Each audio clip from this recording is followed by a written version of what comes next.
बलरामपुर में आपने देखा होगा, एक जल्लाद को हम लोगों ने वहां पे भी गिरफ्तार किया है। हिंदू बहन बेटियों के इज्जत के साथ खिलवाड़ करता था, ऐसे तत्वों के साथ सख्ती की जा रही है।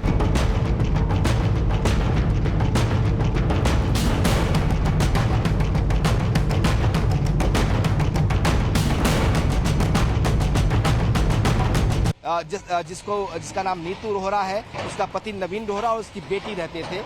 ये पूरा पोर्शन था जहां वो रहते थे। इसके दूसरे हिस्से में जहां पे ये बुलडोजर की कार्रवाई आप देख रहे हैं, ये देखिए, ये वो हिस्सा है जिसको एक तरह से आप व्हाइट हाउस कह सकते हैं।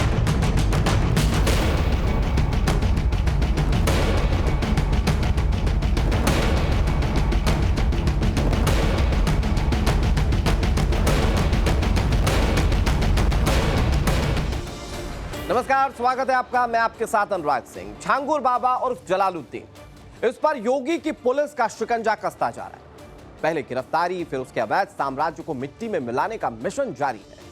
बलरामपुर में लगातार 2 दिन से जलालुद्दीन की आलीशान कोठी पर बुलडोजर एक्शन चल रहा है। अब तीसरे दिन गुनाहों की नींव पर खड़े किए जा रहे बंगले को गिराया जा रहा है। उत्तर प्रदेश के बलरामपुर से पूरे देश में धर्मांतरण का गंदा खेल खेलने वाले छांगुर बाबा को अब सलाखों के पीछे पहुंचा दिया गया है और वो अपनी तबाही बहुत चुपचाप देख रहा है। करीब 40 सालों तक धर्मांतरण का नेक्सस चलाने वाले छांगुर बाबा के पास अब कोई विकल्प नहीं, क्योंकि योगी आदित्यनाथ साफ कह चुके हैं कि बख्शा नहीं जाएगा। वो योगी के रडार पर आ चुका है। इसके अलावा संभल में भी सांसद बर्क के मोहल्ले में बुलडोजर खूब गरजा। वहां अतिक्रमण पर बुलडोजर ने आक्रमण किया। इसके अलावा उत्तर प्रदेश में कांवड़ यात्रा को लेकर भी तैयारियां हैं, और क्या क्या तैयारियां हैं ये आपको मैं अगले आधे घंटे में बताऊंगा। लेकिन इस वक्त की शुरुआत बुलेटिन की छांगुर बाबा से जुड़ी बड़ी खबर के साथ। धोखे से धर्मांतरण कराने के आरोप में गिरफ्तार जलालुद्दीन और छांगुर से जुड़ी बड़ी खबर ये, इसके खिलाफ तीसरे दिन भी बुलडोजर एक्शन चल रहा है। बलरामपुर में छांगुर बाबा के अवैध निर्माण पर एक्शन लिया जा रहा है। आज जांच एजेंसी इससे पूछताछ करेगी। छांगुर को रिमांड में लेकर एटीएस और एनआईए की टीम पूछताछ करेंगी। एटीएस यानी कि एंटी टेररिज्म स्क्वाड आतंकी एंगल से पूछताछ होगी। एनआईए नेशनल इन्वेस्टिगेशन एजेंसी यानी कि पैसे के हेरफेर को लेकर, विदेशी फंडिंग को लेकर एनआईए पूछताछ करेगी। 16 जुलाई तक एटीएस की रिमांड पर है छांगुर और उसकी राइट हैंड नसरीन। आपको 7 तस्वीरें दिखाते हैं। ये देखिए, ये 7 तस्वीरें, और इन 7 तस्वीरों में आप ये देख पाएंगे कि कैसे 3 दिनों से छांगुर बाबा के खिलाफ बलरामपुर में बाबा का बुलडोजर गरज रहा है। उसके अवैध साम्राज्य को लगातार जमींदोज किया जा रहा है। अच्छा, इतना बड़ा साम्राज्य, कई बुलडोजर एक साथ लगे, लेकिन कार्रवाई तीसरे दिन तक आ गई। यह साम्राज्य बना कैसे? यह साम्राज्य बना अवैध धर्मांतरण करवाकर, और अब यह साम्राज्य मिट्टी में मिल रहा है। अवैध रूप से गलत मंसूबों के लिए जो साम्राज्य खड़ा किया जाता है, उसका एक दिन पतन तय होता है। योगी राज में यह दिन जल्दी आ जाता है, और यही जलालुद्दीन उर्फ छांगुर बाबा के साथ हुआ। उसका ये साम्राज्य धराशायी किया जा रहा है।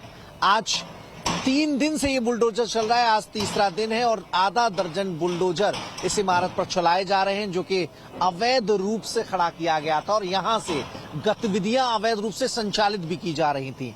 यहां से नेपाल बॉर्डर बहुत ज्यादा दूर नहीं है, और अपराधियों के लिए इस तरह से धर्मांतरण की एक्टिविटी चलाते हैं, उनके लिए बड़ी मुफीद जगह होती है। जो मकसद था छांगुर बाबा का, वो बलरामपुर में एक तो इस्लामिक दावा केंद्र बनाना चाहता था, दूसरा इस जिले की डेमोग्राफी बदलना चाहता था। जो एटीएस ने रिमांड पर लेने से पहले कोर्ट को जानकारी दी है, उसमें ये बात सामने आई है कि वो हिंदुओं को इस्लाम धर्म अपनाने के लिए हर तरह का प्रलोभन दिया करता था। उसका मंसूबा बलरामपुर सहित आसपास के इलाकों में इस्लामिक दावा सेंटर और मदरसा बनाने का था। हिंदू धर्म के प्रति घृणा कैसे फैलाई जाए, शरिया कानून को कैसे स्थापित किया जाए, और भारत को इस्लामिक राष्ट्र कैसे बनाया जाए, ये कोशिशों में छांगुर बाबा जुटा हुआ था। 7 दिन की रिमांड जब ली गई है, तो इसमें और सारे फैक्ट निकलकर सामने आएंगे।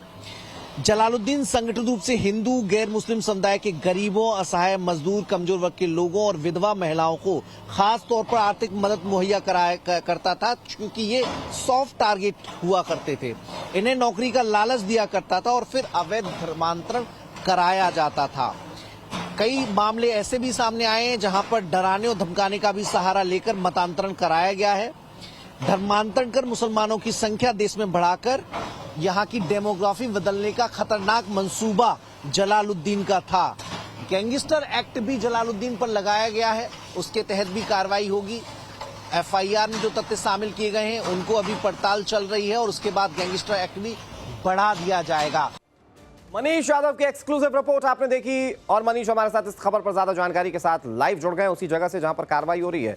मनीष, जो आपने जानकारियां दी उसमें एक जानकारी मैं अपने दर्शकों को यह भी बता देता हूं कि छांगुर बाबा धर्मांतरण के नाम पर बाकायदा टारगेट दिया करता था कि आप पर्टिकुलर जाति या पर्टिकुलर धर्म की लड़की फंसाइए और उस हिसाब से रेट कार्ड और मेन्यू तय थे। खैर मनीष, तीसरे दिन तक कार्रवाई होते आ गई और तीसरे दिन आज 7 बुलडोजर लगे हुए हैं। जरा तस्वीरों के जरिए दिखाइए कि अभी कितना हिस्सा बाकी है जिसको बुलडोज करना है और यह भी समझाइए कि भाई इतना कितना बड़ा साम्राज्य जिसको बुलडोज करते करते 3 दिन लग गए।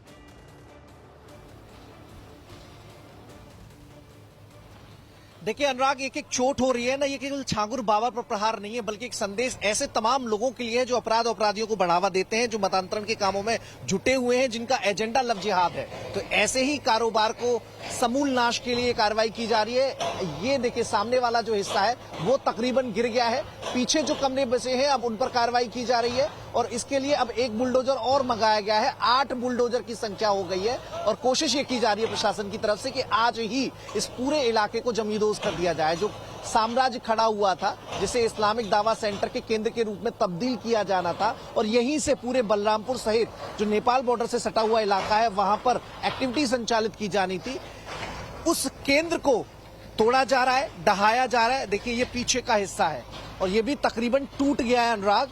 और आज उम्मीद ये है कि आज पूरे ही जो इमारत है उसे जमींदोज कर दिया जाएगा। बुलडोजर की संख्या बढ़ाई गई है और जरूरत पड़ी तो यहाँ के जो एसडीएम है उनका मानना है कि एक बुलडोजर और लगाकर समय रहते इस काम को कंप्लीट करा लिया जाएगा ताकि 3 दिन के भीतर कार्रवाई पूरी हो जाए। और अब जब रिमांड पर छांगुर बाबा को लिया गया है तो और फैक्ट सामने निकलकर आएंगे, कैसे नेपाल के रास्ते फंडिंग हुआ करती थी और केवल बलरामपुर नहीं बल्कि पश्चिमी उत्तर प्रदेश के कुछ और जिले इसमें शामिल हो सकते हैं। फतेहपुर में भी मदरसों से धर्मांतरण की एक्टिविटी चल रही थी, फतेहपुर का क्या कनेक्शन है, वहां पर कैसे जो छांगुर बाबा के एजेंट थे वो जाते थे। कई ऐसे संस्थान हैं जिनका अभी एटीएस ने भी नाम का खुलासा नहीं किया है, जो लखनऊ सहित अवध के हिस्से में भी काम कर रहे थे और जिनके हेड के रूप में एक एक जिले के व्यक्ति को कमान सौंपी गई थी। तो वो लिस्ट भी सामने होगी कि कौन कौन किस जिले का प्रभार संभाल रहा था, जिसका काम था लोगों को मतांतरण के लिए मोटिवेट करना, लालच देना, झांसा देना और जरूरत पड़ने पर डराना धमकाना। तो बड़े जो नेटवर्क यहाँ बलरामपुर जिसका केंद्र था, अब रिमांड की अवधि के दौरान छांगुर बाबा से उन सारी जानकारियों को निकलवाने की कोशिश, उगलवाने की कोशिश एटीएस, एनआईए सारी और एसटीएफ की कोशिश होगी, इन एजेंसियों की कोशिश होगी। लेकिन उससे पहले इस पूरे जो इमारत है उसको जमींदोज कर दिया जाएगा ताकि ये संदेश पूरे उत्तर प्रदेश में जाए, देश भर में जाए कि कोई भी अगर गलत इरादों के साथ देश में शरिया कानून लागू करने की। और आप जो ये तस्वीरें दिखा रहे हैं, ये तस्वीरें सिर्फ एक आलिशान के महल के गिरने की नहीं है, ये तस्वीरें हैं धर्मांतरण की जो मजबूत नींव बनाने की कोशिश की थी छांगुर बाबा ने, उस नींव के ढहने और उस नींव के टूटने की वो तस्वीरें हमारे सहयोगी मनीष आपको दिखा रहे थे। मनीष बने रहिए हमारे साथ, लेकिन कुछ अहम जानकारी अपने दर्शकों को बताते हैं कि अब तक कैसे जांच में छांगुर बाबा पर शिकंजा तेजी से कसता जा रहा है। जांच एजेंसीज के हाथ में क्या सबूत लगे जिससे धर्मांतरण गैंग के सरगना बाबा का कानून से बच पाना नामुमकिन सा लगता है, मैं आपको बताता हूं। जांच में जो सबसे चौंकाने वाली बात सामने आई उसके मुताबिक बलरामपुर में इस्लामिक दावा केंद्र बनाना चाहता था छांगुर बाबा। मतलब बलरामपुर को इस्लामिक हब बनाना चाहता था ये छांगुर बाबा, इस्लामिक केंद्र बनाने की उसकी चाह। उसने बलरामपुर की डेमोग्राफी बदलने का एक बहुत खौफनाक मंसूबा पाल रखा था अपने मन में। इसके लिए वो हिंदुओं को इस्लाम धर्म अपनाने के लिए अलग अलग तरीके के लालच देता था और उसने अपने तो कुछ गुर्गे भी सेट किए हुए थे जिनके पास टारगेट था। ब्राह्मण के लिए अलग रेट, क्षत्रिय के लिए अलग रेट और दूसरे धर्म की लड़कियों के लिए अलग रेट तय किए थे। जो लोग लालच से नहीं मानते थे, ये छांगुर बाबा डराने से भी बाज नहीं आता था, डरा कर धर्मांतरण कर दिया करता था। ये सारी जानकारी कोर्ट में रिमांड के लिए अर्जी में एटीएस ने दी है। यह खुलासा भी किया कि हिंदू धर्म के प्रति घृणा और शरिया कानून स्थापित करना बलरामपुर का जलालुद्दीन और छांगुर बाबा चाहता था। यह रिपोर्ट आप देखिए। जलालुद्दीन उर्फ छांगुर बाबा के अवैध निर्माण पर अभी भी बुलडोजर चल रहा है और आसपास के लोग भी यहाँ मौजूद हैं। हमारे साथ यहाँ के सभासद हैं। पहले तो अपने नाम बता दीजिए, क्या नाम है? प्रकाश गुप्ता।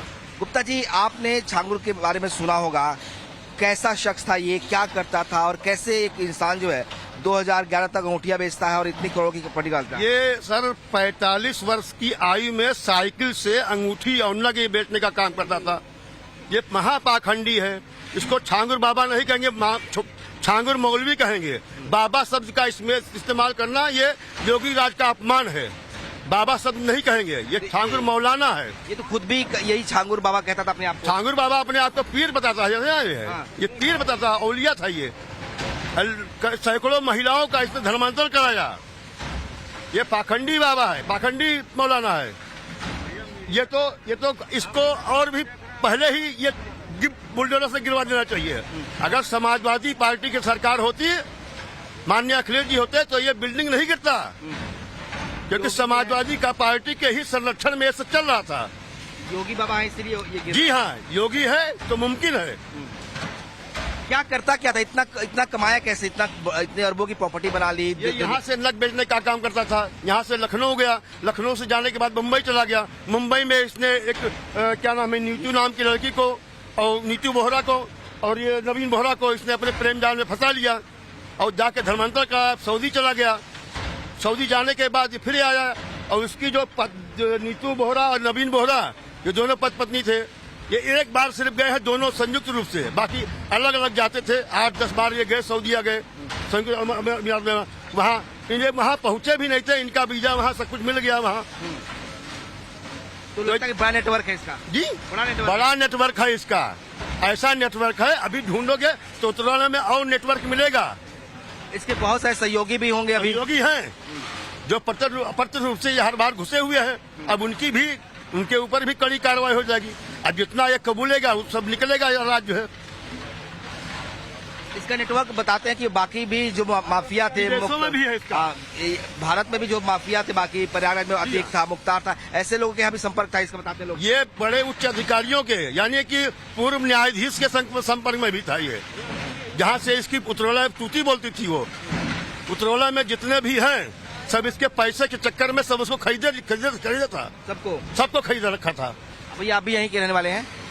क्या नाम है भैया आपका? सुरेंद्र कुमार गुप्ता। गुप्ता जी, ये इसके बारे में कहते हैं कि इसका इतना नेटवर्क था, कई सैकड़ों हिंदू बच्चियों का, महिलाओं का धर्मांतरण करा चुका था। क्या सच्चाई है? सच्चाई ये है कि अपने पैसे के दम पे लोगों को धर्म परिवर्तन कराता था। ये पैसे के लालच देके कि हम तुमको इतना पैसा देंगे, अपने जैसे लोगों को छोड़ के उनका ब्रेन वॉश करके, और यही करता था। इसने एक किताब भी लिखी थी, सजरे तैयबा, वो कह रहे थे उससे ही ब्रेन वॉश करता था, ऐसा कुछ था क्या? हाँ, कुछ था उसका, जो अपने हिसाब से उसके जो एजेंट थे वो अपना लोगों का ब्रेन वॉश करके उसको कन्वर्ट कराते थे। और ये धंधा तो उतरौला में बहुत दिनों से चल रहा है, लंबा समय चल रहा है, कोई ना कोई करता ही रहता है अक्सर। हाँ, काफी दिन से चल रहा है, लेकिन लोगों के जानकारी में नहीं था। लोगों के जानकारी यही जानते थे कि अंगूठी बेचता है सिर्फ। तो ये जो कोठी वोटी बनी थी तो लोगों ने देखा होगा, लोग क्या चर्चा होती थी? कोठी ऐसे जगह बनी है कि इधर तो हम लोग रहते नहीं है, कोठी अलग बनी हुई है, हम मार्केट से बाहर है एकदम। और भी तो प्रॉपर्टी उसकी यहाँ पे है। तो वहां आसपास के लोगों से बातचीत कर रहे थे हमारे सहयोगी विनोद, और लोग कह रहे हैं कि जांच करवाइए तो बहुत सारी चीजें सामने आएंगी। तो इस मामले में एसटीएफ, एनआईए और एटीएस सभी एजेंसीज जांच कर रही है और बहुत कुछ सामने आने की उम्मीद की जा रही है। हमारे साथ हमारे सहयोगी मनीष यादव जुड़े हुए हैं। मनीष वहां है जहां पर इस वक्त छांगुर बाबा के साम्राज्य पर बुलडोजर चल रहा है। मनीष, कार्रवाई एक तरफ हो रही है, जो तस्वीरें आप दिखा रहे हैं, लेकिन दूसरी तरफ एक बहुत चौंकाने वाली बात ये कि इसका प्लान था कि ये एक दावा सेंटर, इस्लामिक सेंटर स्थापित कर ले बलरामपुर के शहर में।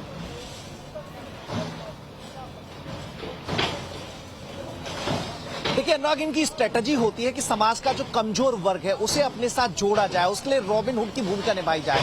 और सबसे पहले ऐसे लोगों की रिसर्च सर्वे मंगाई जाती है और ऐसे लोगों को टारगेट करने के लिए अपने एजेंट इनके काम करते हैं, जो गांव-गांव देहात जाते हैं।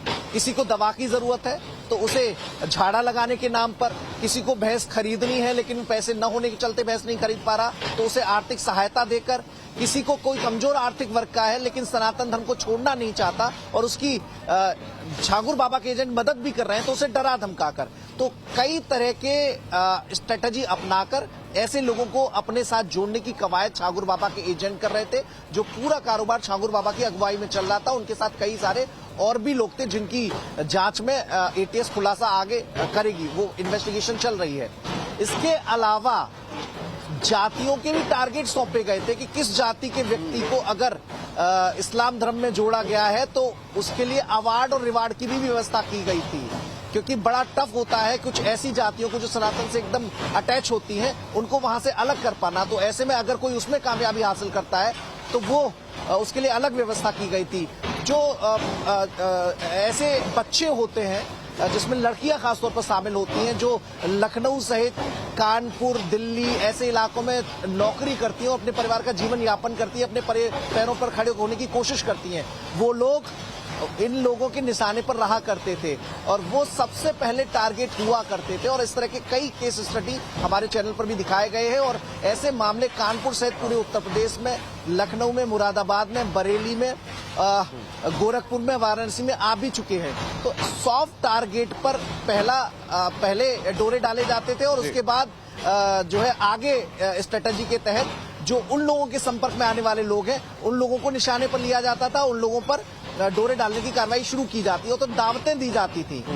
दावतों का जो कल्चर है वो छांगुर बाबा ने स्टार्ट करवाया था और जवां तो जो दावा है उसके तर्ज पर ऐसी दावतें देकर लोगों को इस्लाम के बारे में कि एक व्यक्ति जो साइकिल पर मात्र छोटी मोटी अंगूठियां बेचता था, कैसे उसके पास अचानक इतना पैसा आया कि जो आपके पीछे कंस्ट्रक्शन ढाया जा रहा है इतना बड़ा साम्राज्य उसने बना लिया, कैसे वो लोगों को लालच देने के लिए पैसे मुहैया करवाता था या टारगेट के लिए पैसे देता था, ये बहुत सारे सवाल हैं और इसके लिंक विदेशी जुड़े हुए हैं, इस बात की आशंका है और उस पर जांच की जा रही है। मनीष, मैं आपके पास आऊं, छांगुर बाबा की कोठी में कई ऐसे सामान मिले जिसे देखने के बाद आप हैरान रह जाएंगे। मैं आपको बताता हूं, दरअसल कहा यह जा रहा है कि छांगुर बाबा के गैंग के लोग खुद को हिंदू दिखाने के लिए हाथ पर कलावा बांधते थे, जिससे हिंदू लड़कियां उन पर बहुत आसानी से यकीन कर लेती थी।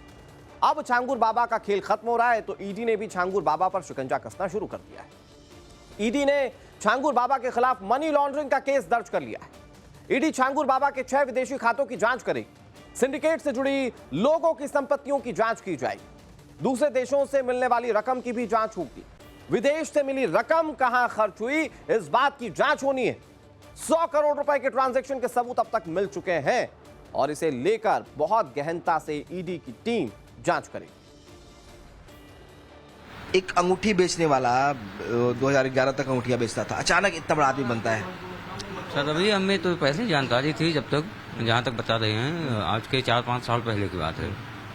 अंगूठी बेचता था, अंगूठी का जो नग होता है 10-5 रुपए करके बाजार में जाकर बेचता था काफी दिनों तक। फिर उसके बाद में इसने मस्जिद और मजार के नाम पे चंदा भी काटा, रसीद बनवाकर अपने ग्राम सभा का एक बार प्रधान भी बना। फिर ऑटोमेटिक 4-5 साल से गायब था ये। 4-5 साल बाद आया तो यहाँ पे उसकी लग्जरी गाड़ी है, कई बिल्डिंगें हैं, इसकी जानकारी अब नहीं मिलेगी। कई सारी गाड़ियाँ भी थी उसके पास। हाँ, लग्जरी गाड़ी है, फॉर्च्यूनर सब गाड़ी है उसके पास। अच्छा जी सर। प्रॉपर्टी एक ही जो कोठी जिस पे चल रहा है कि उसके अलावा भी प्रॉपर्टी है? नहीं, काफी प्रॉपर्टी उसकी। तरौला में शोरूम खोल रखा है, एक घर बगल में बनवा रखा है, एक कोठी बनवा रखा है। जी। ये सब कैसे कर पाया? कुछ आप लोग को पता चल पाया? कुछ भनक लगी कौन लोग हैं, कैसे कर रहे हैं? तो उसके साथ में एक औरत है, एक आदमी है, वो दोनों आए थे मुंबई से शायद, तो वही पता चला कि हो सकता है वही लेकर। पॉलिटिकल शेल्टर भी मिला होगा, बड़े नेताओं का भी कुछ सहयोग रहा होगा, क्योंकि आदमी बढ़ता है तो पॉलिटिकल शेल्टर जरूरी होता है। नहीं, यहाँ पे कोई नेता या उसका कोई पॉलिटिकल नहीं था, प्रधान कुछ नहीं, बस वो एक ही बार प्रधान बना था, जबकि उसे जानकारी भी नहीं थी, ज्यादा पढ़ा लिखा हुआ नहीं था। उसके बाद दूसरी बार एक अच्छे प्रधान बने हैं। उसका क्या सिस्टम, कैसे बनाया इतना प्रॉपर्टी, उसकी जानकारी नहीं सर। पॉलिटिकल कनेक्शन कोई नहीं है? नहीं, पॉलिटिकल उसके बारे में कोई जानकारी? कोई कनेक्शन नहीं था। छांगुर पीर बाबा कैसे बना और उसका पॉलिटिकल कनेक्शन क्या था, ये यहाँ के लोगों को इस बारे में बहुत ज़्यादा जानकारी नहीं, लेकिन ये सच है कि पिछले 5 सालों में उसकी तस्वीर, तकदीर सब कुछ बदल गई है। कैमरा पर्सन विशाल वर्मा के साथ रमेश शाह, टाइम्स नव भारत, बलरामपुर। इधर छांगुर बाबा केस में नया नाम सामने आया है, मोहम्मद अहमद खान, ये नाम सामने आया। इस पर छांगुर के सहयोगी होने का आरोप है। बताया जा रहा है कि ये छांगुर बाबा का फाइनेंस संभालता था, ये आरोप इस पर है। ये फाइनेंस संभालता था तो क्या इसे इस बात की जानकारी है कि पैसे कहां से आते थे? जो बात बार बार सवालों के जरिए पूछी जा रही है वो ये कि 2011 तक साइकिल पर सिर्फ अंगूठी के नग बेचने वाला व्यक्ति, मतलब 10-5 रुपए का सौदा करने वाला व्यक्ति 10-5 करोड़ तक कैसे पहुंच गया, ये सवाल पूछा जा रहा है। और खबर यह कि उसके कई सारे सहयोगी थे। एक नए सहयोगी का नाम सामने आया है जो फाइनेंस संभालता था। अवैध धर्मांतरण के इस मामले में नया नाम मोहम्मद अहमद खान का सामने आया है। कहा जा रहा है कि जांच एजेंसियां इसकी भी तलाश कर रही हैं। आरोप ये है कि ये जो छांगुर बाबा है उसका फाइनेंसर था, तमाम जो फाइनेंस के अकाउंट्स थे ये खुद संभालता था। खुद जो है ये उतरौला का ही रहने वाला है। इस वक्त हम वहीं मौजूद हैं जहाँ पे उसका घर है। आपको पहले एक तस्वीर दिखाते हैं। ये जो घर है मोहम्मद खान का है, मोहम्मद अहमद खान का। और कहा जा रहा है कि मोहम्मद खान जो है इस वक्त पुणे में है। एजेंसियों को शक है कि अलग अलग ठिकाने वो बदलता रहता है, अलग अलग राज्यों में जाता है, अलग अलग शहरों में जाता है और इसीलिए उसको पकड़ना मुश्किल हो रहा है। लेकिन एक बड़ा जो आरोप लगा है वो ये है कि उसने भी इस इलाके में जो उतरौला का इलाका है जहां उसका घर है, जमीनों पर अवैध कब्जे किए। जहां पे मौजूद है, देखिए ये बगद का एक पेड़ है और इस पेड़ के पास ही एक मंदिर हुआ करता था। जैसा कि यहाँ के लोगों का दावा हुआ कहना है कि इस मंदिर को तोड़कर जो है उसने ये बाउंड्री वॉल बनाई और इसे कब्जे में कर लिया। यहाँ पर उसका पुश्तैनी घर था। उसके पिता से जब हमने बात की तो उन्होंने कहा कि यहाँ हमारा पुश्तैनी घर था, लेकिन यहाँ पे जो औलादे होती थी वो लंबे समय तक जिंदा नहीं रहती थी, लिहाजा हमने इसे तोड़कर और दूसरा नया घर इसके ठीक बगल में ये जो घर देखा रहे हैं उसे बनाया। अब वो उसकी फैमिली यहाँ जरूर रहती है, लेकिन खुद मोहम्मद अहमद खान जो है वो इस वक्त महाराष्ट्र और पुणे में है। उसका वहाँ कई उसके पिता का दावा है कि उसका अपना कारोबार है, कई सारी फैक्ट्रियाँ हैं पीओपी की और वो वहीं पर रहता है। उसका छांगुर बाबा से कोई लेना देना नहीं है, कोई संपर्क नहीं है। हालांकि ये जरूर कहा जा रहा है कि वो उसे जानता था। जो प्रॉपर्टी छांगुर बाबा ने पुणे में खरीदी थी उस दौरान उस डीलिंग में भी उसकी भूमिका थी और तमाम जो फाइनेंस के अकाउंट्स थे, जो विदेशी लेन देन था, उसका राजदार भी मोहम्मद अहमद खान है। वसन विशाल वर्मा के साथ विनोद मिश्रा, टाइम्स ऑफ नवभारत, बलरामपुर। अब इस मामले पर छांगुर बाबा के सहयोगी ने सफाई दी। टाइम्स नाम नवभारत पर अहमद खान ने सफाई दी। उन्होंने कहा कि मुझे पूरे मामले पर फंसाया जा रहा है। हमारे सहयोगी विनोद मिश्रा ने अहमद खान से फोन पर बातचीत की। वो सफाई कैसे दे रहा है सुनिए।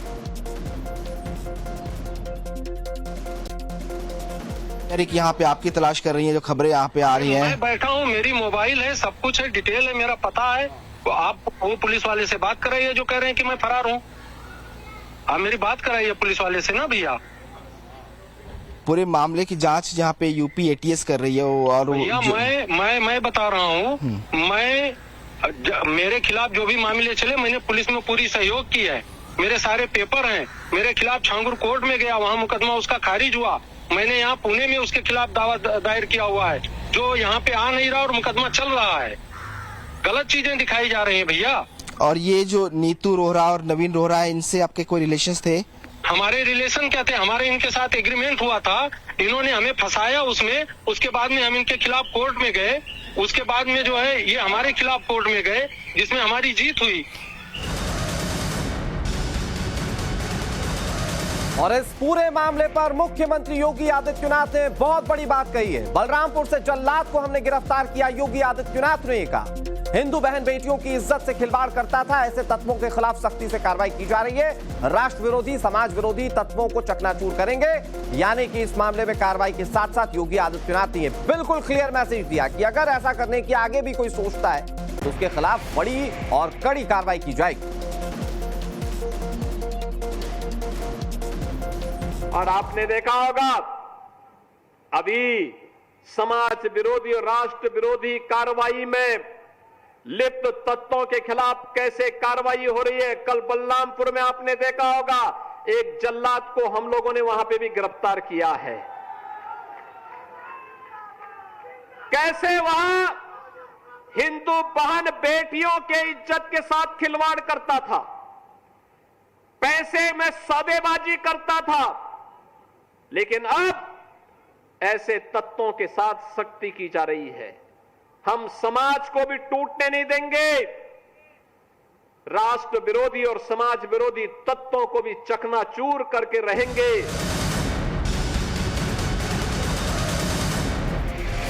और बड़ी खबर आपको बता दें, संभल से खबर, तहसीलदार की मौजूदगी में कार्रवाई की गई, जहां सांसद जियाउर रहमान बर्क के मोहल्ले में बुलडोजर चला। रायसती इलाके में अवैध निर्माण को बुलडोजर से कैसे हटाया जा रहा है, इसकी तस्वीर आपके सामने। पहले वार्निंग और उसके बाद बुलडोजर एक्शन, ये तस्वीरें हैं। और इसमें आप देख सकते हैं कि संभल में अतिक्रमण को कैसे मिट्टी में मिलाया जा रहा है। ये मैसेज है कि अगर आप अतिक्रमण करेंगे तो कार्रवाई होगी। 3 तस्वीरें आपके सामने, दुकानों के सामने बने अवैध निर्माण को तोड़ा जा रहा है। अवैध तरीके से ये सभी निर्माण किए गए थे और उन पर कार्रवाई की जा रही है। तहसीलदार का इस पूरे एक्शन को लेकर क्या कहना है, जरा वो सुनिए। समय 1 हफ्ते से लगातार दिया जा रहा है। काफी लोगों ने तोड़ भी लिया है खुद ही, और जो बाकी लोग तोड़ रहे हैं उनको 1 घंटे का समय दिया है कि 1 घंटे में अपना तोड़ ले। समय 1 हफ्ते से लगातार दिया जा रहा है। काफी लोगों ने तोड़ भी लिया है खुद ही, और जो बाकी लोग तोड़ रहे हैं उनको 1 घंटे का समय दिया है कि 1 घंटे में अपना तोड़ लें। बात स्टोरी नंबर 3 की करते हैं। आपको पता है कि सावन के महीने में कांवड़ यात्रा शुरू होने वाली है और इसी के तहत संभल में कांवड़ मार्ग से अवैध निर्माण को हटाया जा रहा है। संभल के रायसती इलाके में प्रशासन ने एक्शन लिया। प्रशासन ने अतिक्रमण पर पहले वार्निंग दी थी और एक मर्तबा नहीं, कई मर्तबा। जब अतिक्रमण खुद लोगों ने नहीं हटाया तो बुलडोजर एक्शन की नौबत आई। हालांकि कई लोगों ने अतिक्रमण खुद हटा भी लिया था। जिन्होंने नहीं हटाया उन पर तहसीलदार के नेतृत्व में एक्शन लिया गया, जो खुद तहसीलदार ने जानकारी दी। और इस खबर पर ज्यादा जानकारी के साथ हमारे सहयोगी अभिषेक राज जुड़ गए। अभिषेक, सांसद साहब के मोहल्ले में बुलडोजर चला। वैसे इस बुलडोजर को लेकर सवाल कई सारे उठाए जाते हैं, लेकिन अभी क्या सवालों की गुंजाइश है, क्योंकि जो अवैध है वो हटेगा, ये योगी सरकार क्लियर कर चुकी है।